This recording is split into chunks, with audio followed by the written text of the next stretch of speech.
Most of us know the wonderful smell of a rose, but if you could try to describe in words what that fragrance is, you'd have a hard time, I think. But the actual sense, the direct experience of smell is something we can all experience. Seeing this flower as it is. In Buddhism, there's a lot of emphasis on seeing things as they are. Welcome to the Be Here Now guest podcast. This series features a collection of teachings and conversations centered around mindfulness, spiritual growth, and living a life in balance. Each week, our diverse network of guest teachers and hosts offer up wisdom and practices from a different spiritual path and perspective.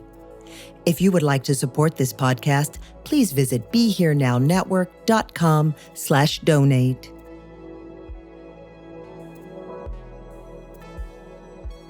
So the path of the Buddha, the path of Buddhism, the path of mindfulness practice is a path of liberation that leads to liberation, leads to our seeing deeply into the way things are, and in doing that, purifying our heart in the way that James talked about a couple of days ago, purifying the heart of greed, hate, fear, so we can not only see things as they are, but we can live in harmony with the way things are. The path of liberation. And there's a tradition periodically, or various places in the history of Buddhism, of paying respect or paying homage to the people who attained liberation, became liberated their heart, purified their heart, who exemplified the possibility of freedom, and sometimes reciting, sometimes in a ceremonial way, the names, the lists of the people in the past whose own example and own liberation supports our practice, even here at Spirit Rock today. And I wanted to, I was moved today to recite or to read to you a list of one of these list of names of people who were liberated, enlightened in days of old.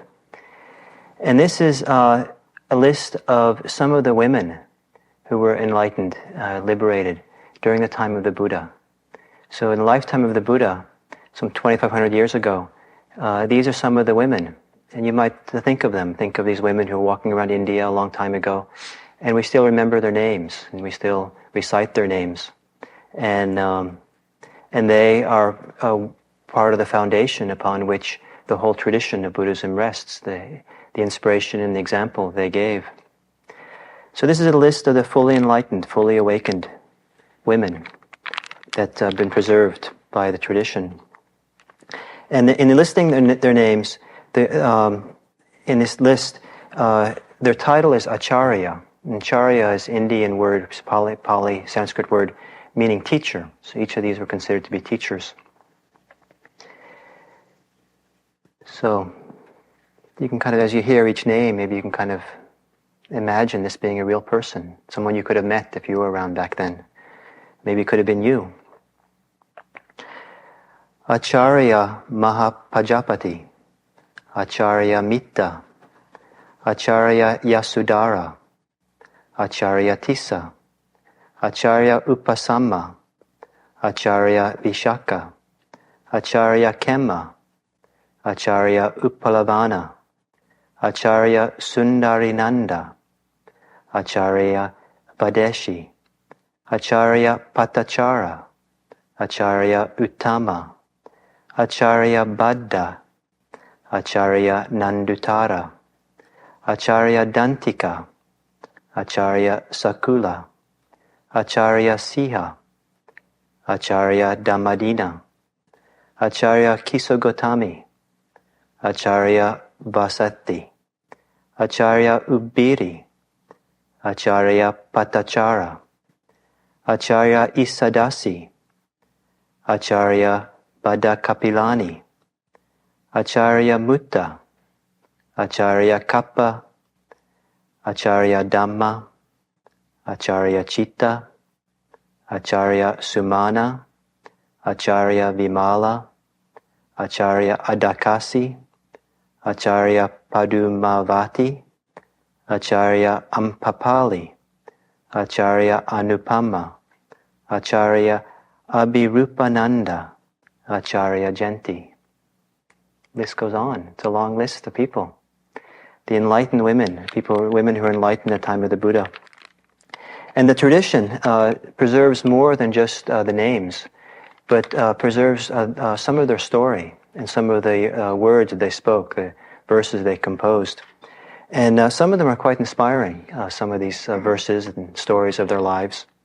And there's some of the women celebrate in verse, seemingly ecstatically, their freedom, their liberation they've attained, they've reached, they've tasted. So Acharya Mutta, she said at one point, or composed this verse, "So free, so thoroughly free am I, from 3 crooked things set free, from mortar, pestle, and crooked old husband."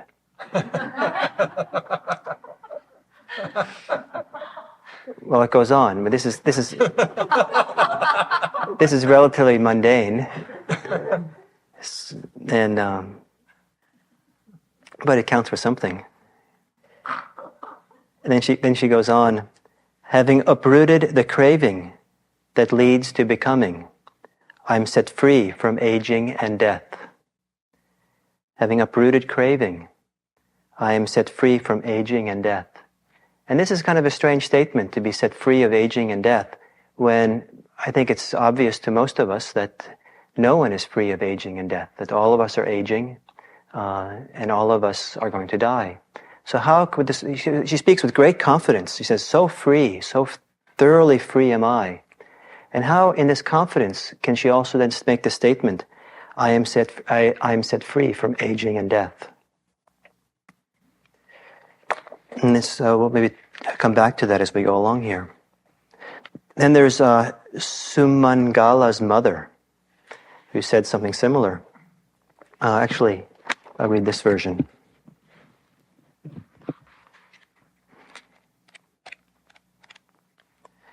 "Free, I am free.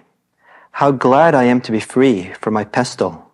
My cooking pot seems worthless to me. I can't even bear to look at his sun umbrella. My husband disgusts me." Well, I don't know, but anyway. So that's the first part, the more mundane part. And then it goes on to the more profound aspect. "So I destroy greed and hate with a sizzle. And I am the same woman who goes to the foot of a tree and says to herself, 'Ah, happiness,' and meditates with happiness." That was a beautiful little verse. She proclaims her freedom, how free she is. She celebrates it, and talks about how she ended with a sizzle, I guess pretty quickly, her greed and her hate. And then she went off to become a nun, and the nuns often lived very simple lives, and she went off to sit at the foot of a tree. They often have these stories where they go off into the woods and just sit at the foot of the tree. Very simple. And then there she says, "Ah, happiness." And then meditates with that happiness. Isn't that great? I think it's lovely. Myself. And there's wonderful, these stories are wonderful. I recommend that you read some of them. There's one book called The First Buddhist Women that talks about some of it, records and translates some of these stories. And they're stories of women of all walks of life. Some of them who lived in great poverty, who were beggars and great despair, and some of them who were visited by great tragedy. Their husbands or their children died. Some of them who were kind of lowly street prostitutes, and some of them who were great courtesans, and some of them who were phenomenally wealthy, and some were very poor, and some were married, and some were not. And you get the sense, that they're not so different than people sometimes in our society. And somehow they found their own way on the path of liberation and found the peace. They often talk about it being attaining peace, some kind of peace, freedom from greed, hate, fear, delusion. So what is this liberation? What is it to be liberated from greed, hate, fear? And one of the things that strikes me in reading the stories of the nuns and also the monks is the simplicity of their life and the simplicity of, seemingly, of their attainment. It's something very simple that liberation is. It's not this, Buddhists don't exactly prescribe to the Big Bang theory of enlightenment. Something very simple. And what is the simplicity that we can attain, that these women celebrate? What is the liberation that's beyond the limitations of greed, hate, and fear? Or to ask more profoundly, perhaps, who are we? What is it to be alive? What is it to experience life? Where do we spend our lives? Do we have a choice where we spend our lives? Do we have a choice where our attention, our awareness inhabits? So I brought with me today some things to show. There's many stories in Buddhism where people hold up flowers. So I wanted to hold up a flower. And I think most of you can see the flower. And there's wonderful teaching stories where the Buddha holds up a flower and someone's enlightened or wonderful things happen. So maybe some of you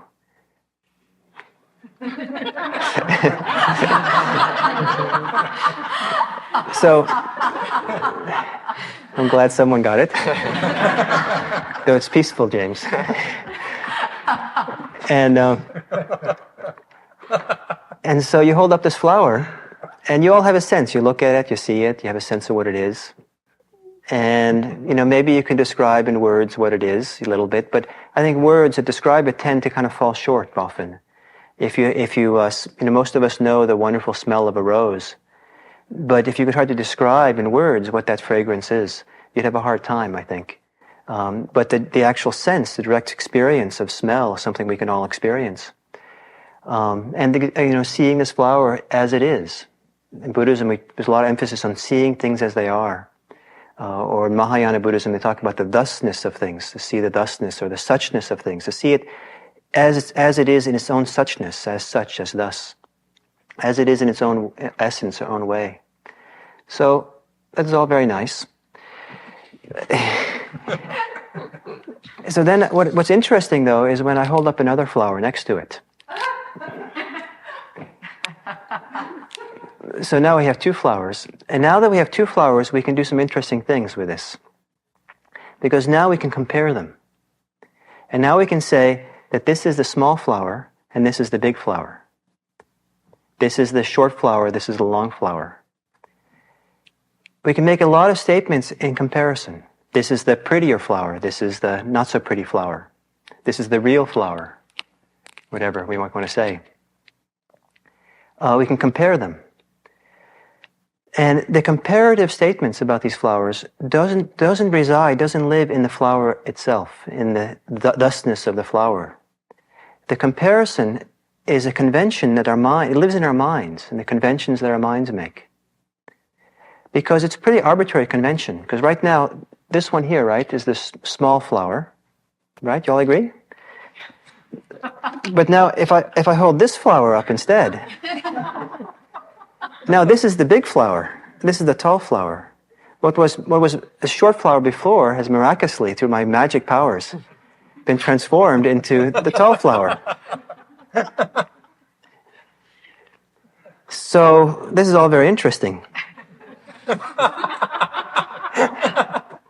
Because it's the world of comparative thinking, the world of conventions, that causes much of our suffering, much of our pain. And it's seeing deeply into this that is one aspect of finding freedom from fear, from hate and delusion, from greed. So, to bring it to maybe a more kind of a personal example, when I was 13, it was 1967, and I was living that spring and summer in Italy, in a small provincial city in Italy.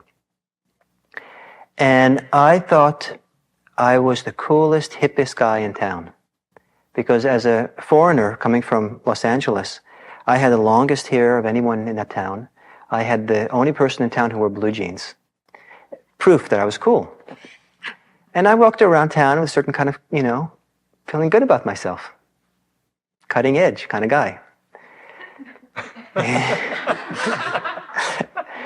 So then in the end of the summer, flew back to Los Angeles. In the summer of '67, a lot of things happened in California. And I came back to high school, or junior high school, I guess. And my hair was not the longest hair on the block anymore. All these guys had longer hair than I had. And everybody's blue jeans, they weren't just simply wearing blue jeans anymore. They were wearing blue jeans that had been bleached and washed 10,000 times and torn and patched. And, some of you might remember what it was like. And I just had regular blue jeans, washed 3 or 4 times. And so suddenly I was not cool anymore. I was like, not so cool. I was behind the times. I was not cutting edge anymore. And my sense of myself changed. I kind of felt my energy kind of dropped a little bit. Whereas in Italy, I had a lot of energy. The only thing that changed was I flew across the Atlantic. My thusness, who I was in my basic sense of, my essence in a sense, or my thusness, hadn't changed one iota. What had changed was who I could compare myself to. And my sense of well-being was dependent on who I was comparing myself to. A lot of our sense of self, who we think we are, in ways that cause us problems and suffering, arises not in who we are in our thusness, in our suchness as we are, but arises when we put ourselves next to someone else and then we compare ourselves to someone else. So, and there's a lot of examples of this, and you can find examples in your own life. In high school I was concerned about my hairline because I have a high forehead. And so I used to sit in class measuring my forehead, from one day to the next to see if I could notice any change. Because it was, consequential, because compared to someone else. We have our body parts, it's too much this or too little that, too long that, too big, too small, too much hair, not enough hair. We have all these ideas, but the way that that's problematic is when we hold that in relationship to someone else, and then we feel inadequate in relationship to that other person, or we feel better than the other person because we have it just right. It's often a lot of our self-image and how we feel bad about it. Almost everyone has some bad feelings about their body in some ways in our culture. But it's not who we are in our thusness. It's who we are as an issue in comparison to others.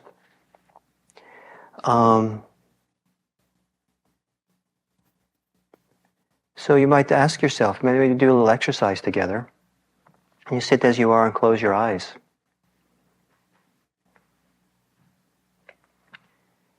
And see if you can remember, in recent times or distant times, some of the various judgments you had about your body. Some of the ways in which you kind of felt down because your body was too much one thing or not enough something else. See if you can remember what it felt like to be looking in the mirror or looking down at yourself or preoccupied or concerned about how your body seemed.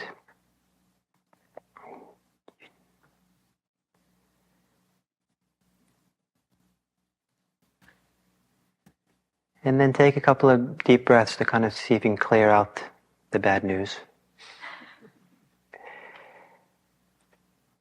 Take a few deep breaths.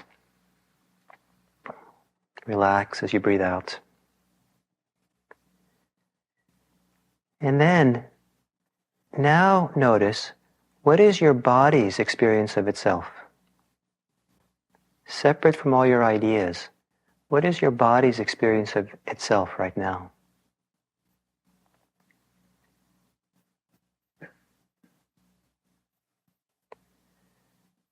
Does it feel different, the two? So you can open your eyes. I suspect some of you will have felt a huge difference between the two kinds of ways of experiencing yourself.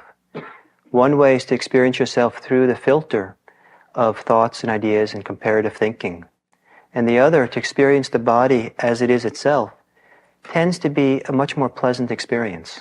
or it tends to be a more real experience, a more grounded experience. It's feeling ourselves not through the avenue of judgment, but just feeling it as it is itself. Did some of you have that experience? See the difference?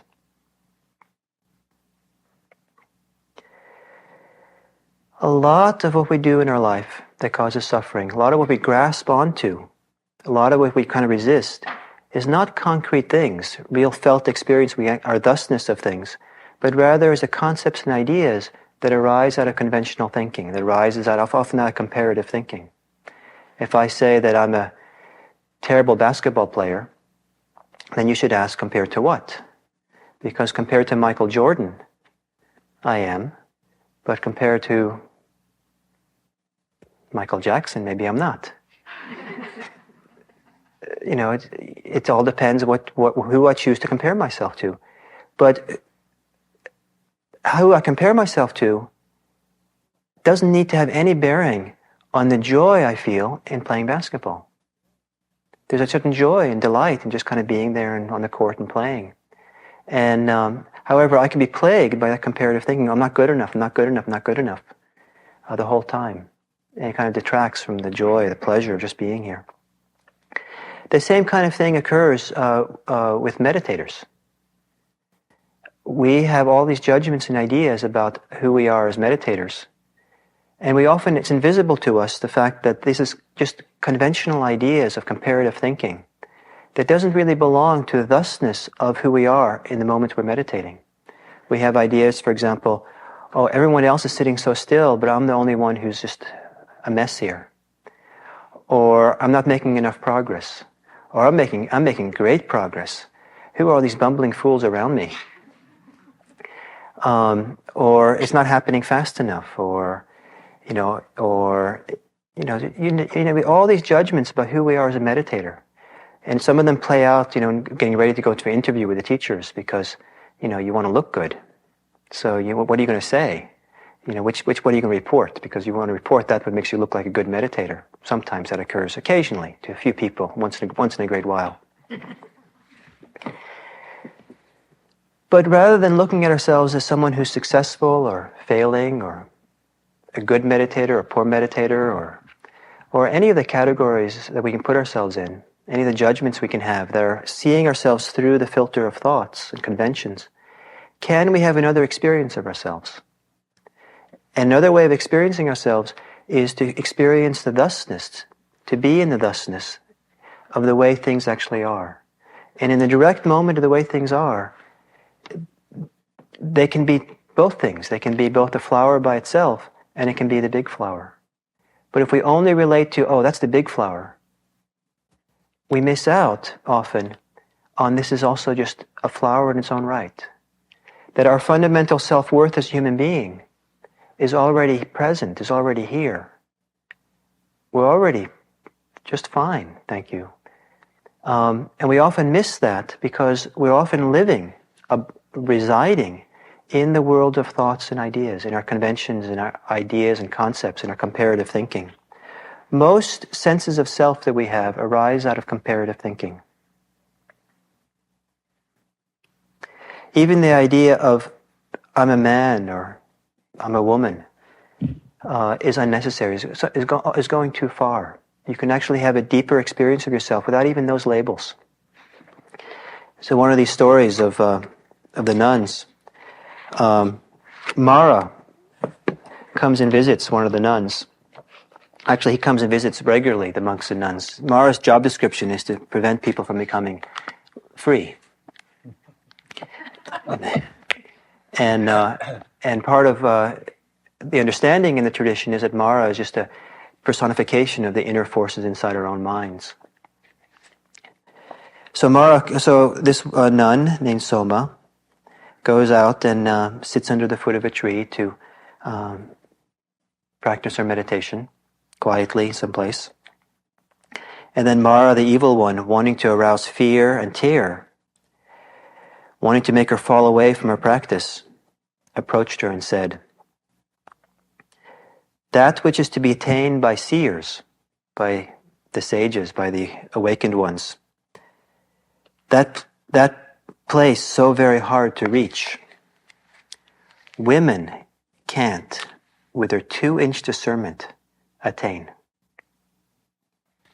What do you think of that? He probably went and said the same thing to the monks. But there are all these cultural ideas, cultural conditionings we have, both as men and women, or as anything, about what we can and can't do, what is appropriate and not appropriate. And I know that I've internalized in my past certain conditioning. When you start living in the world of concepts and comparative thinking, you're very susceptible to the conditioning of the society around you and what they think is important. And so if society says certain things about certain members of society that they can't or they can or whatever, we sometimes internalize it. And I know some people have internalized the message that in various ways they're not good enough, they can't really do it, not them. And this is one example of this kind of thing. Women with their 2-inch discernment. So, Soma heard this, and she was wise, and she said, "That's a strange thing for someone to say. It must be Mara, who's come here to frighten me." So then she addresses Mara and says, "What difference does being a woman make when the mind is well-centered, when insight is progressing, when I see clearly, rightly into the Dhamma? Anyone who thinks I am a woman, or I am a man, or that is concerned about being anything at all, that one, Mara is fit to address." I think it's a pretty radical statement on her part, pretty powerful. If you're caught up in trying to be someone, fit into a concept or an image, watch out for Mara. But if we can rest somehow in some part of ourselves which is not an image, not an idea, not a concept, we can find our freedom. And what is that? Where do we live most of our lives? Where does our attention usually live? All too often, most of us live in our thoughts, in our preoccupations in our mind. And there's another place to live. There's a whole other place to live. And that's one of the functions of this kind of practice we're doing here, is to discover a new place. And the opportunity of retreat is to discover and explore that aliveness, that pulse of life, which is us, but is always greater and more precious than any idea we have about ourselves. You know that?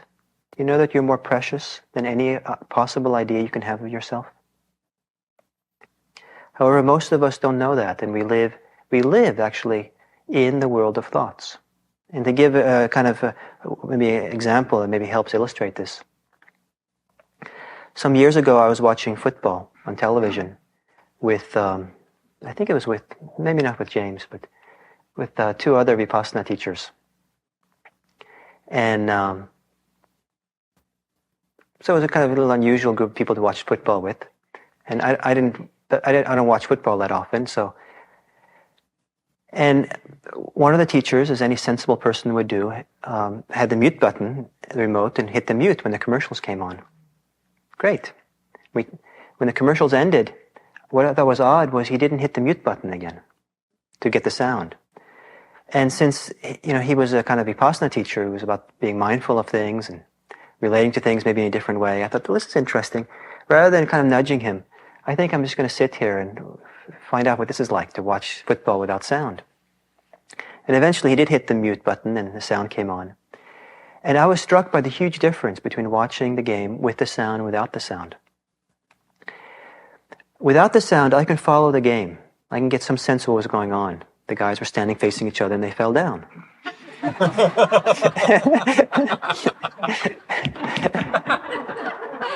And then every once in a while, some guy would get the ball and seem to run past all the guys who had fallen down.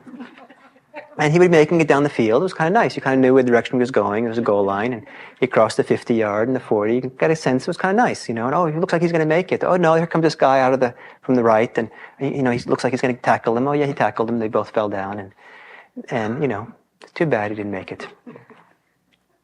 But when the sound came on, the difference was we had the sportscaster, the commentator, who was talking about the game as it went along. And his job description, or her, is to get you into the game, excited. And now when he was speaking, it was like, oh my God, he's made it to the 50, he's made it to the 40, he's made it to the 30. And I'm on the edge of my seat, or I'm standing. I'm really excited.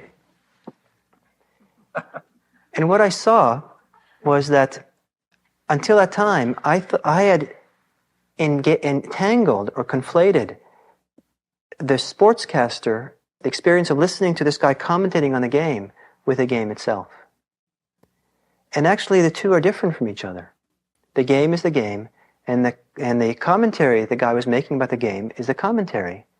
And in a kind of undiscerning, kind of just taking it all in, I took it all to be the same. But actually it's possible to distinguish the commentary from the game.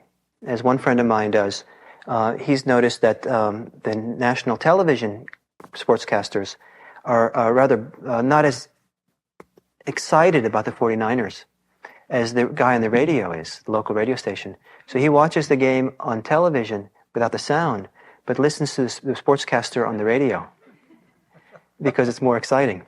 So you can separate these two things out. Now, this principle applies to us, and it's a very important principle, that most of us are often living in our commentary about what's going on. We're commenting constantly about what's going on, or we're in a commercial, which is we're commentating about something which is not here. The past, the future, fantasy. Maybe too many of you spend too much time in commercials, and there's no mute button. But our commentary about our experience is actually not our experience. It's somewhat removed. And one of the powerful avenues of discovering freedom in mindfulness practice is to begin distinguishing the actual thusness, the actual experience we're having, from the commentary we're making about it. So one of the great places to experience this is with physical pain. To feel pain as we sit is a pretty common experience for meditators. And there's a tremendous wisdom that can happen from sitting with it and not running away from it. And one of the things you can start seeing is the difference between the commentary, the relationship we have to the pain, and the pain in and of itself. And what we try to do is to try to rest in the experience in and of itself. And you can do that a lot easier if you see that the commentary, the judgments, the ideas, is not the pain. But if you don't see them being separate, if they're entangled, then we get entangled with it, and it's very kind of hard, and we tend to become reactive to the situation. And this applies to all kinds of areas in our life. You go down to have lunch, and you see what they're serving. Is there any commentary? Once there's a commentary, what arises based on the commentary? Is the commentary the same thing as the meal itself? Is the experience of breathing in the body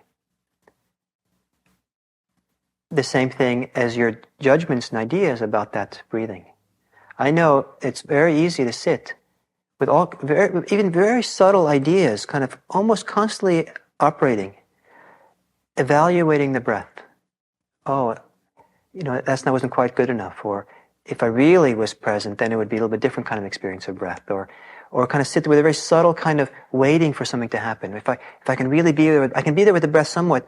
And it's not just being with the breath in and of itself, but it's a subtle kind of expectation, and if something's about to happen, or something better happen, or if I do it right, something will happen. It's like this leaning forward, waiting for something. And that waiting belongs to the world of commentary and ideas and reactions. The breath in and of itself is just a breath in and of itself. Can we settle and rest in our experience in and of itself? That is the great task of this practice, is to find the difference. We don't have to stop having the commentary, but we want to see the separation, the difference between the commentary and the experience.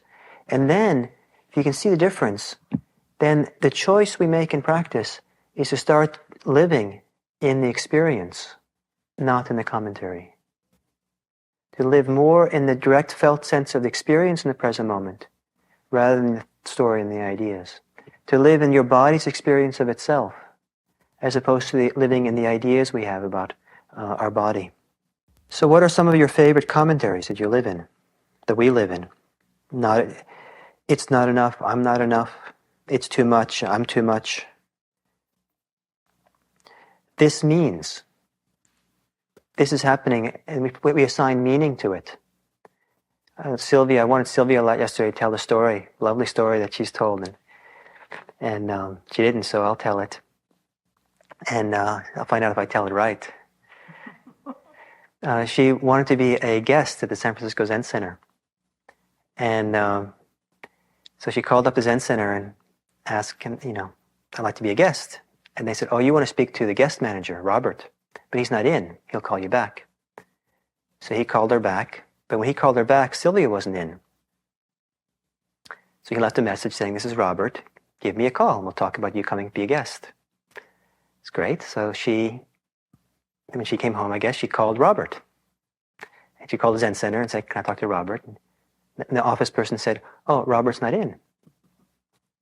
So Sylvia said, I guess that means that, I think this means I'm not supposed to come to Zen Center. And the office person said, no, I think it just means Robert's not in.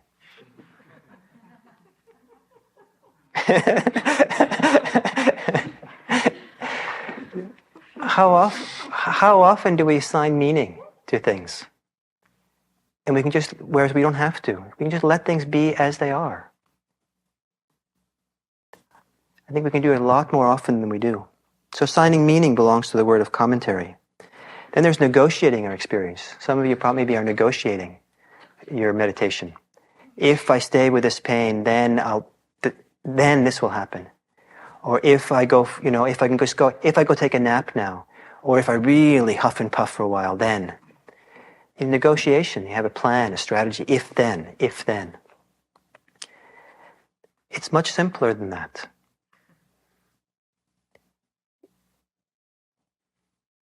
It's always so simple, the thusness of the experience. Just the thing that's happening right now.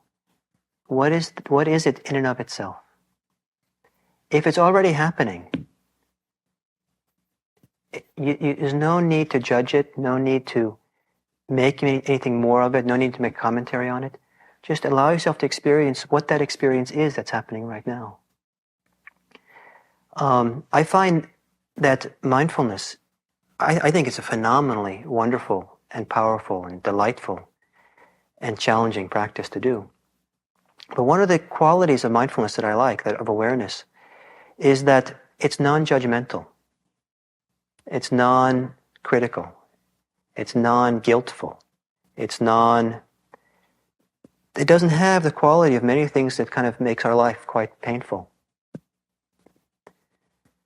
Awareness itself doesn't judge, doesn't go into conflict. Awareness itself just allows the experience to be there as it is. Allows the thusness of it to be there.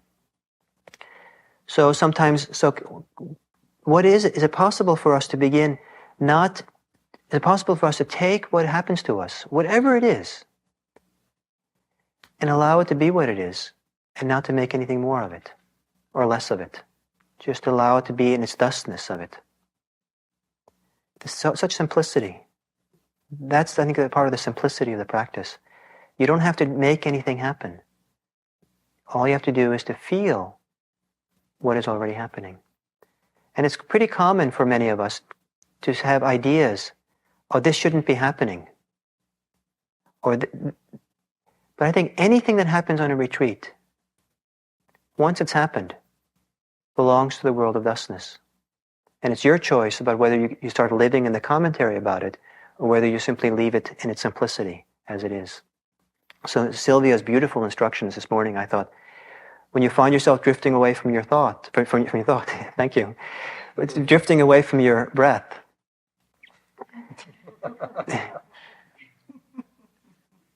then rather than judging and being upset before that's happening, just very matter-of-factly notice, are you in the in-breath or the out-breath? There's kind of a matter-of-factness to a wakefulness. Oh, this is what's happening now. This is what's happening now. This is what's happening now.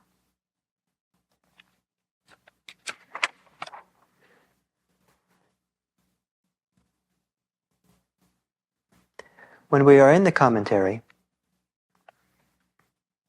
in the stories, the past, future, and the fantasies, oftentimes our mind and the body are not in the same place. And they're actually kind of split. If I'm here thinking about what happened last week, or if I'm here thinking about lunch, or if I'm sitting here thinking about the interview tomorrow, my mind is in one place and my body's in another place, and we're split from each other. And that kind of split is all too common. And when we live that way most of our life, we become strangers to ourselves. And part of what mindfulness tries to do, and what we're trying to do in kind of coming into the thusness of the moment, is to try to heal that split so that our mind and our body is in the same place at the same time. To unify the mind and the body. This is what's happening now. This is where I'll reside. This is where I'll take up address. I'll make a home for me in the thusness of my experience, in the felt sense, this is what's happening now. In the direct experience of things as they are, as opposed to living in the thoughts and ideas. Why do we live in our thoughts? Why do we tend to focus so much on ideas?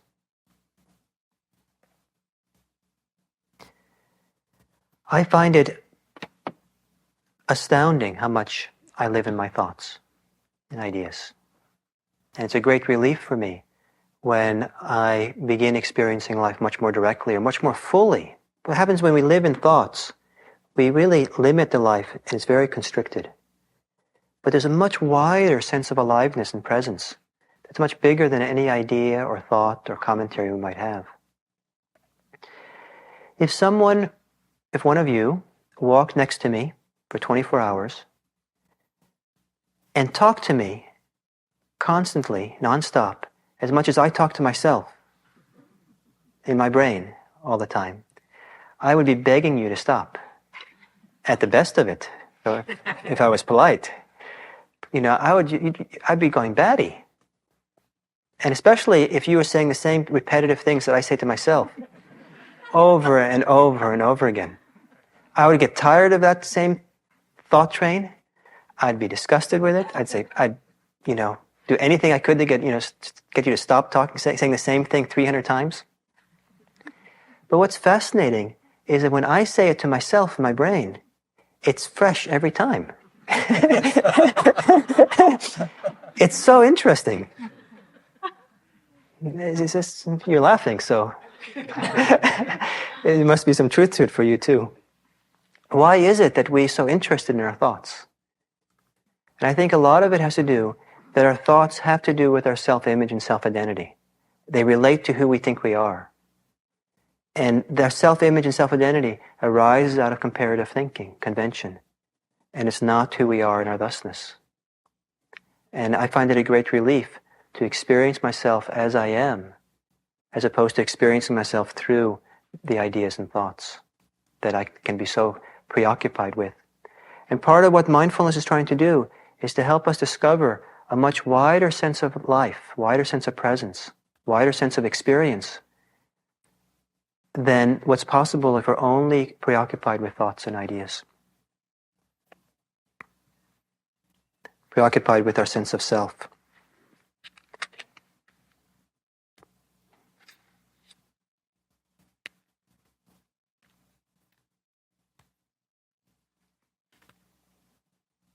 Well, I'll read this. Anyway. I like this story a lot. A god decided to become visible to a king and a peasant, and sent an angel to inform them of this blessed event. "O king," the angel announced, "God has deigned to be revealed to you in whatever manner you wish. In what form do you want God to appear?" Seated on his throne and surrounded by awestruck subjects, the king proclaimed. I think the king was living in the commentary, in his idea, I am the king, the great almighty king. How else would I wish to see God, save in majesty and power? Show God to us in the full glory of power. So God granted his wish and appeared as a bolt of lightning that instantly pulverized the king and his court. Nothing, not even a cinder remained. The angel then manifested herself to a peasant, saying, "God deigns to be revealed to you in whatever manner you desire, How do you wish to see God? Scratching his head and puzzling a long while, the peasant finally said, I am a poor man and not worthy to see God face to face. But if it is God's will to be revealed to me, let it be in those things with which I am familiar. Let me see God in the earth I plow, the water I drink, the food I eat, the breath I breathe. Let me see God in the faces of my family and neighbors. God granted the peasant his wish, and he lived a long and happy life. May God grant you the same. To be in the thusness, to see the direct experience, to prefer, to give preference to the direct experience over living in our ideas and thoughts.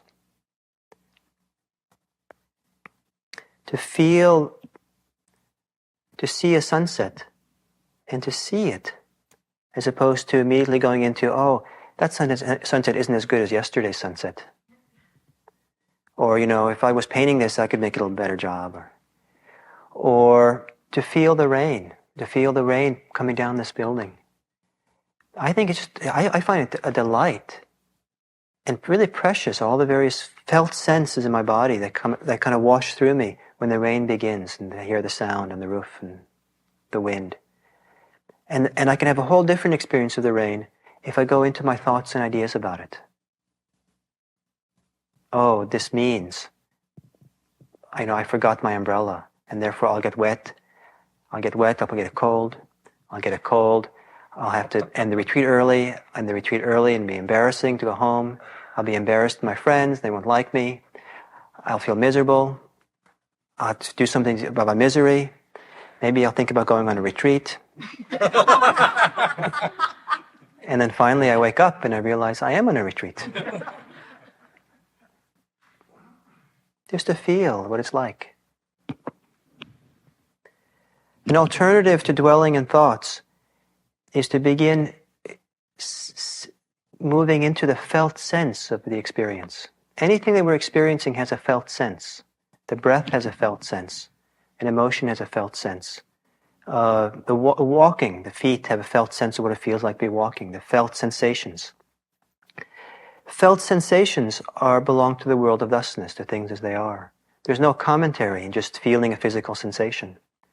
And one of the powerful alternatives to begin breaking us of the habit of being lost in our commentary and preoccupations with thoughts is to begin dropping down into the felt sense, the felt sensations of our bodily experience, of what's happening right now. And the breath is that, but you can do that through the breathing, feeling the breath. The breath itself is not a story. The breath itself is not the experience. The breath's experience itself, the body's experience of breathing, is not a judgment, is not evaluation. It is just what it is. Can we, by coming back to the breath and the simplicity of just breathing, we begin being with something which is not a story.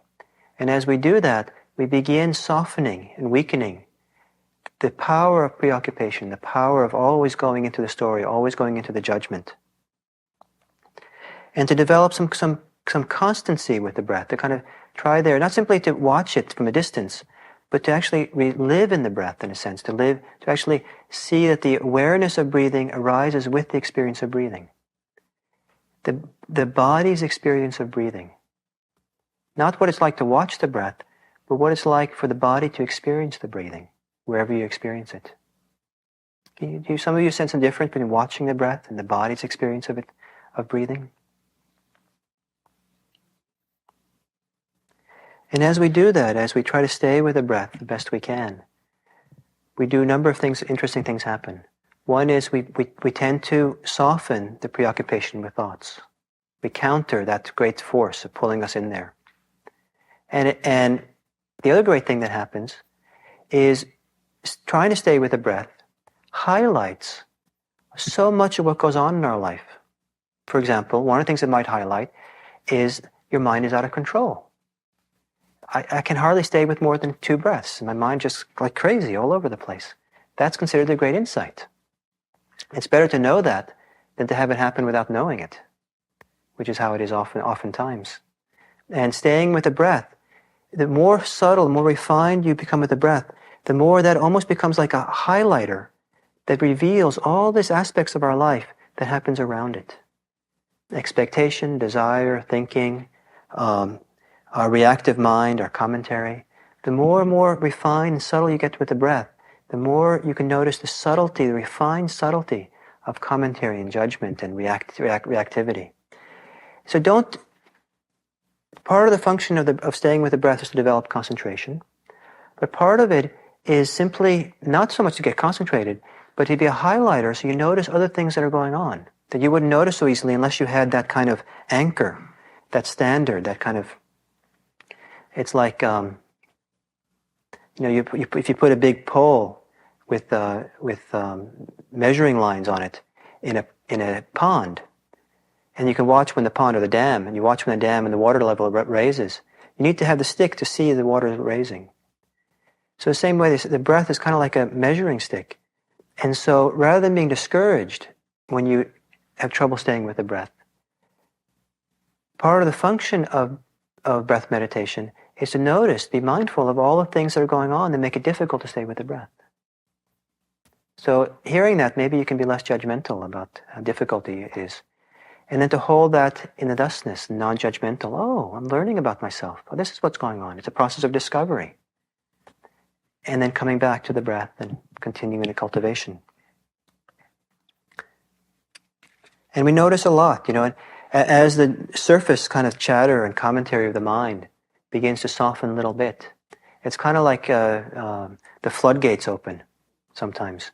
And the deeper intentions, the deeper motivations, resistance, anger, memories that reside there kind of flood to the surface.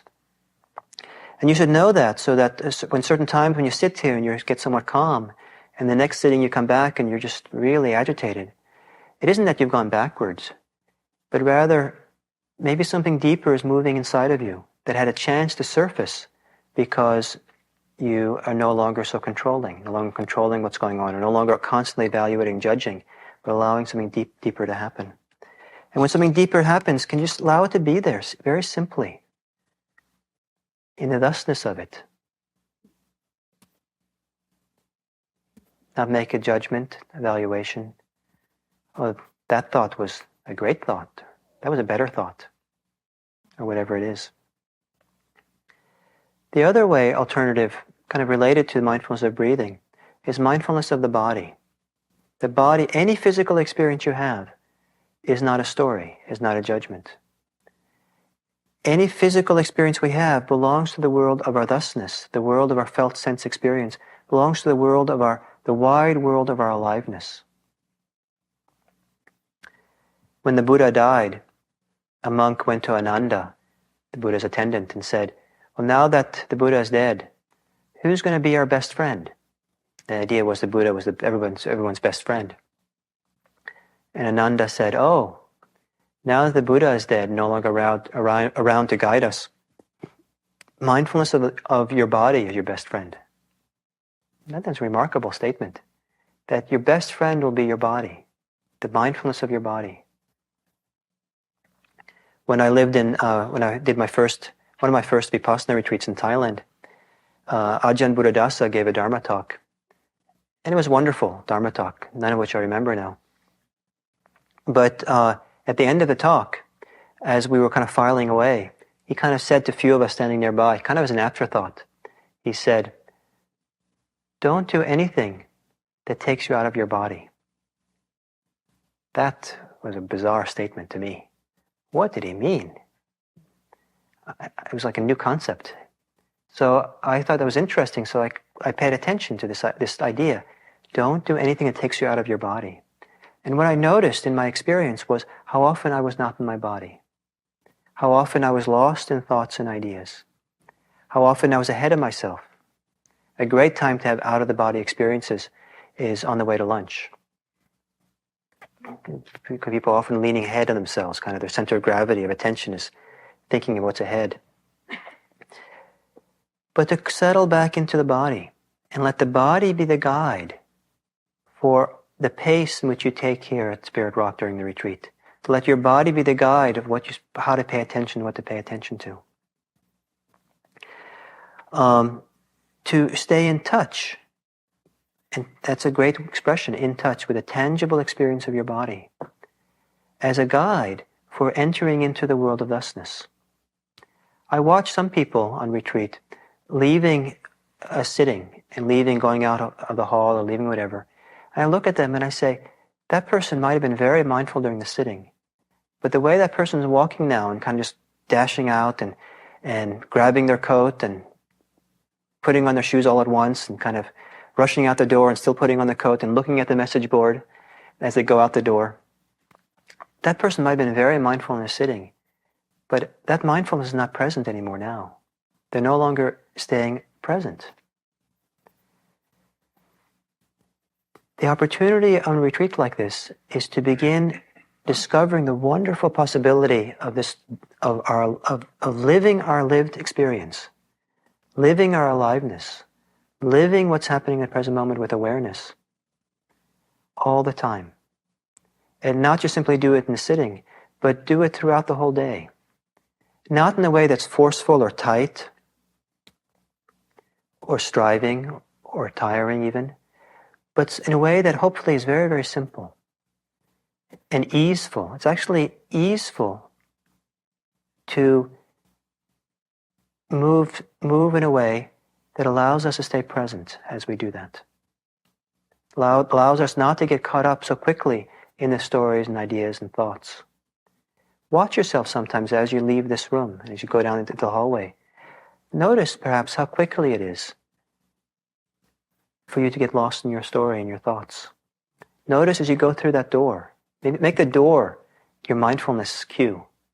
Notice if as you're going through that door, are you present or are you in your thoughts and your ideas?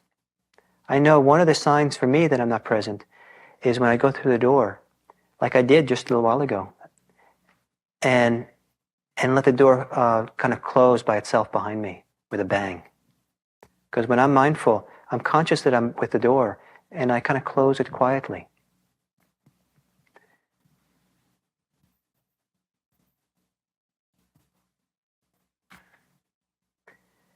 There's a way in which we want to nurture our awareness. We want to nurture our presence. We want to nurture here. We want to kind of care give, like a gentle little, something really gentle and soft and precious.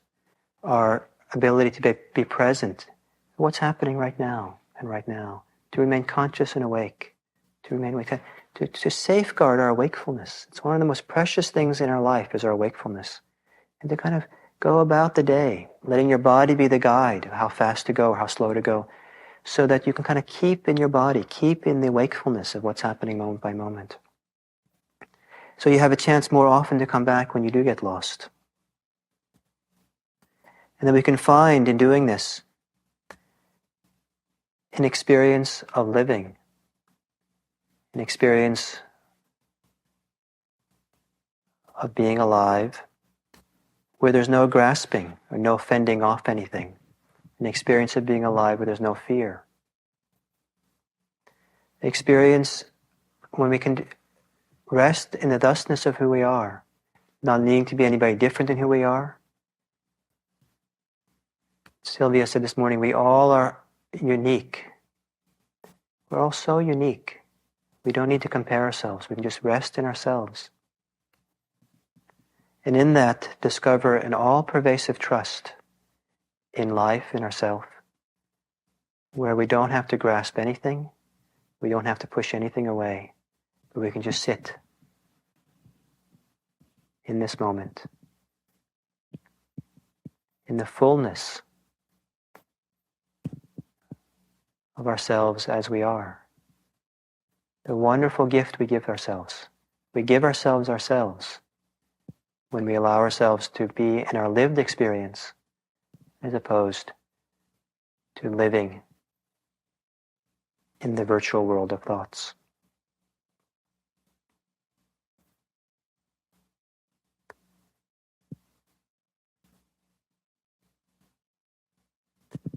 So let's sit a little bit to finish.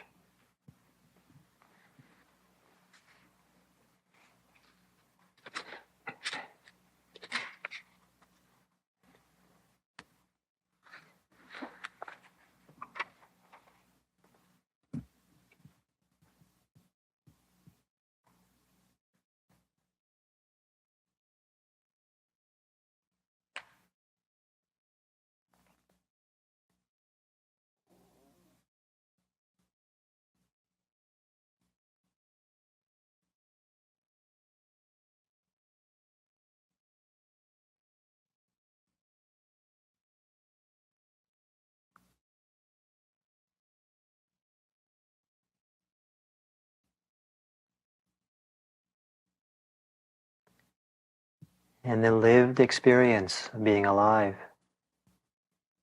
is always so much greater than any thought or idea we have. Can you relax into that larger sense of presence that's bigger than any thought? And experience, what is your body's experience of living right now? What is your life's experience of itself at this moment?